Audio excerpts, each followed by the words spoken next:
When it comes to life on Earth and human history, scientists and historians have some of the answers, but not all of them. They're great at their job and they can reach grand conclusions based on tiny clues and pieces of evidence, but sometimes they encounter something that leaves them totally stumped. That's what today's video is all about. These are the strange and wonderful places all over the world that are amazing to see, but impossible to understand, even for scientists. Why have one tree when you can have two? That seems to be the theory in Casorzo, Italy, where there's a remarkable sight to behold in a field. It's two trees in one, and they're completely different species of tree. The bottom one is a mulberry tree, but it has a cherry tree growing on top of it. It's a sort of hybrid duplex of the kind that very rarely occurs in nature. While smaller trees do occasionally grow on top of larger ones, it's very unusual to see two fully grown trees cohabiting and thriving like this. Usually, one of the tree's good health will come at the expense of the other, and it's usually the tree on top that suffers. As the beautiful white flowers on the cherry tree demonstrate, that isn't the case here. Unsurprisingly, the strange tree has become a tourist attraction for the area, although it's had to be fenced off for its own protection so that people don't get too close. Climbing it is illegal. Mystery surrounds the origins of the Hedenter in Austria. It's believed to have been built during the reign of the Roman Emperor Constantius II, who ruled between the years of 351 and 361, but that's little more than a best guess. The ancient Romans sometimes built structures like this to mark the site of significant military victories. That would make a degree of sense, because the ancient city of Carnuntum once existed in this spot and played host to around 50,000 people surrounded by a walled fortress. The settlement is long gone, but the one remaining arch of this building remains. For several centuries, it was misunderstood as the gateway to the old city. As so little of its true history is known, plenty of myths and legends have grown up around the Hedenter. It's become a popular gathering spot for pagans who refer to it as Heaven's Gate for reasons unknown. If it really was a Roman tetrapylon, it would probably have a statue of either an emperor or a god in the middle of it. But there's no sign of it today. There's a clue in the name of Envatinet Island in Kenya that tells you a lot about how the Kenyans feel about it. The name of the strange-looking island, which is on Lake Turkana, translates as no return. That ties in with the myths and legends that surround the place, which suggest that nobody who enters it will ever return. In 1935, English explorer Vivian Fush decided to test that theory by visiting it with colleagues Bill Dayson and Martin Shelfels on a research mission. But when they failed to return, it only served to reinforce the legends. While some conspiracy theorists claim that the island contains an alien base full of extraterrestrial beings who will abduct anybody who gets too close, the Kenyan belief is that those who descend into the enormous crater at the island's center will be struck by lightning and obliterated. Photographs taken by planes that have flown over the crater show what appear to be the remains of ancient huts at its center, but nobody's been brave enough to go and inspect it with their own eyes for a very long time. Perhaps that's for the best. There are many ancient and wonderful temples in Syria, most of which have their own fascinating story to tell, but the fascination with the Temple of Ain Dara is especially strong. That's mostly because of the huge human foot imprints that appear at the entrance to the temple. They've been there for at least as long as the temple has, which is at least 3,300 years. And there's disagreement about how they got there. Scientists and archaeologists say that they were carved by the same people who built the temple and are intended to represent the procession of the gods into the temple's inner chambers. But many local legends say that the temple itself was visited by a great god with clawed feet who left the imprints himself. Yet another school of thought says that the people who built the temple were giants and they left the footprints behind. There are many tales of giant humans living in this part of the world during ancient times, and the footprints are the first thing that the people who believe these stories point to as evidence. Sadly, the temple was badly damaged after being hit by a Turkish air raid in 2018, but the footprints survived. Most people who visit Egypt also visit the Great Pyramid of Giza, which is a spectacular sight to see. But if a few more of them could be persuaded to drive a further 20 minutes to Abu Ghraib, it wouldn't be such a little-known secret. The old city contains a structure that is, or at least was, a sun temple, and was dedicated to the great god Ra. It was built somewhere around 2,400 years ago, and used to have a stepped pyramid of its own. From ancient Egyptian historical records, we know that there were once 6 sun temples at Abu Ghraib, but only 2 remain today. They're ruins today, as the colossal stone obelisk that once marked the westernmost point of Abu Ghraib, the massive red granite blocks that are scattered across the area, are a puzzle for archaeologists. They appear to have been precision engineered, with polished surfaces and holes so smooth that they must surely have been made using advanced drilling technology. As if that weren't mysterious enough, there are also several square alabaster dishes that contain markings akin to the gears of an engine. Did the people who lived here have access to advanced technology? If so, what happened to it? And to them? Once upon a time, Barsak Elmas was an island in the Aral Sea. These days, the water level is a little lower than it was in ancient times, and it's now a plateau in Kizloda, Kazakhstan. Much like Avitinet Island in Kenya, this is said to be a place that people visit and never return from. Even the name, which translated from its original Turkic language, means whoever comes here shall not return. In 1939, it was declared a national reserve and was closed off to visitors for the remainder of the 20th century. Nobody knows what the Soviets did there during those years, but there are plenty of rumors that it was used for top-secret research.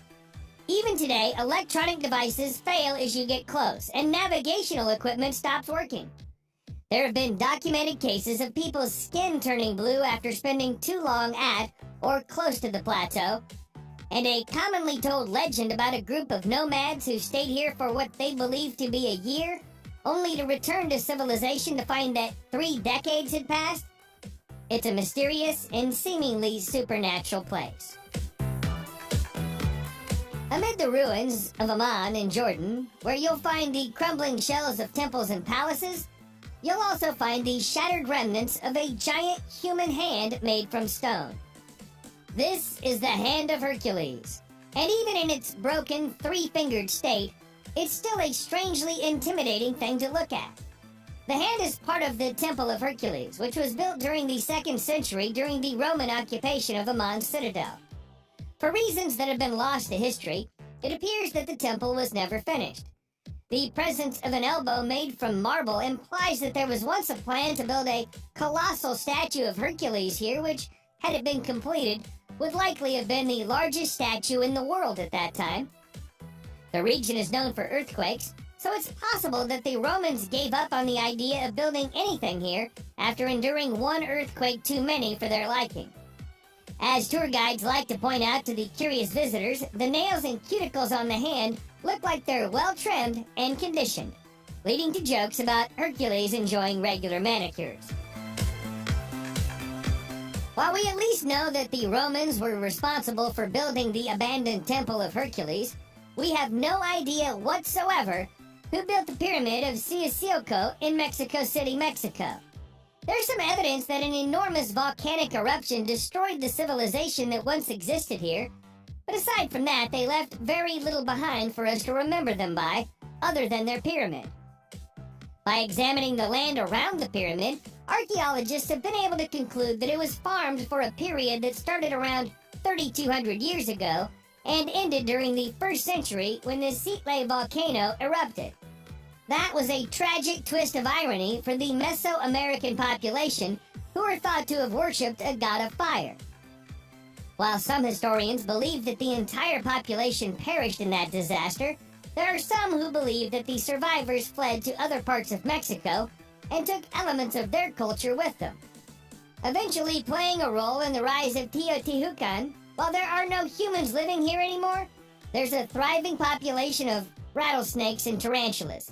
making it a somewhat hazardous place to visit. The mystery of the lost city of the Kalahari is an existential one, by which we mean that there's controversy about the question of whether it really exists at all. The story begins in 1885, when the Canadian magician and explorer William Leonard Hunt, also known as the Great Farini, claimed to have found an empty city of ancient ruins while crossing the Kalahari Desert on foot.